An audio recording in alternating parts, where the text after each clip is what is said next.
Book organization. I can't really help you, but don't click out of this video yet. I'm going to state my case for why you should actually have books in every room of your home.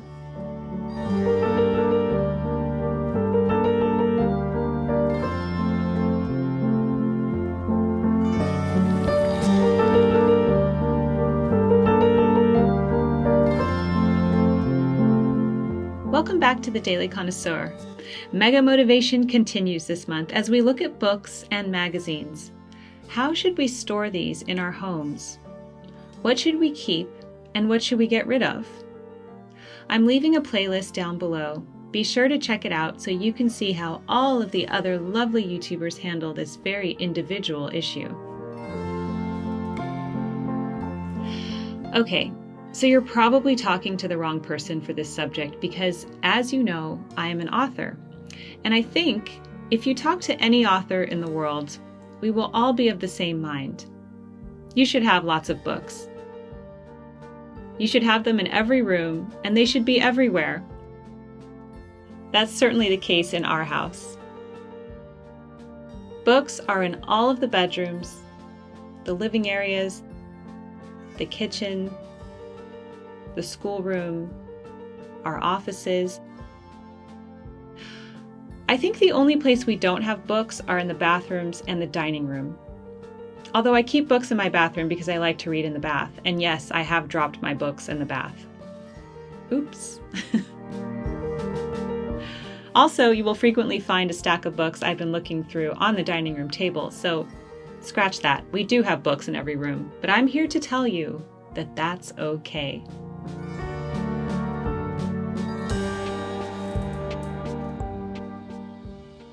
I have cookbooks, design books, classic books, my books, children's books, poetry books, absolutely everywhere. And that's as it should be. My only advice is to have them in stacks and go through them regularly. Rotate them. Give yourself something to look at so you feel encouraged to read instead of watch too much TV, for example.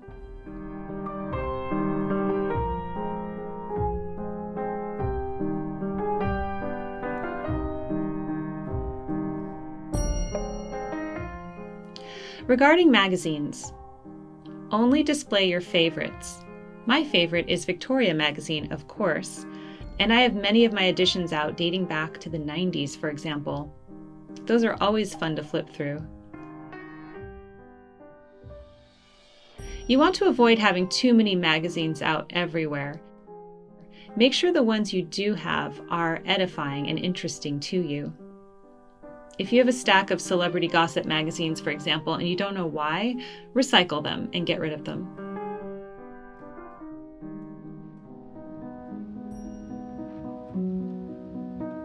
But books, just like plants, should be a part of every home. They are like family members. They transport us to different worlds. We can escape through books. When having finished a good book, we come out changed. Elizabeth Barrett Browning said, "No man can be called friendless who has God and the companionship of good books." If you find that you've gone through much of your adult life without reading, consider picking up one of those books off your shelf and treating yourself tonight. Get lost in a book.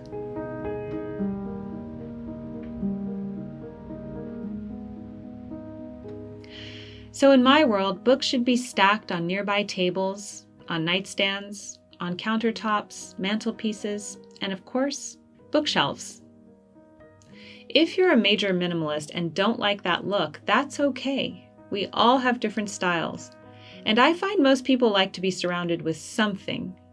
For some people, it's plants. For others, it's paintings. I actually like all of that. But I agree with Cicero. A room without books is like a body without a soul.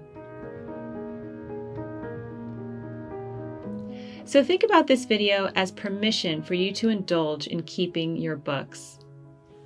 If there are some you don't want anymore, donate them, absolutely.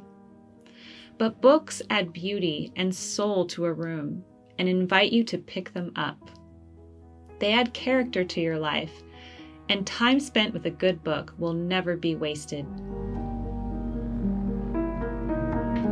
Don't forget to check out the Mega Motivation playlist to see how all of the other YouTubers in Mega Motivation store their books. I hope you found this video encouraging. Thank you for joining me on The Daily Connoisseur. Keep calm and remain classy, and keep reading, and I'll see you in my next video. Love, Jennifer.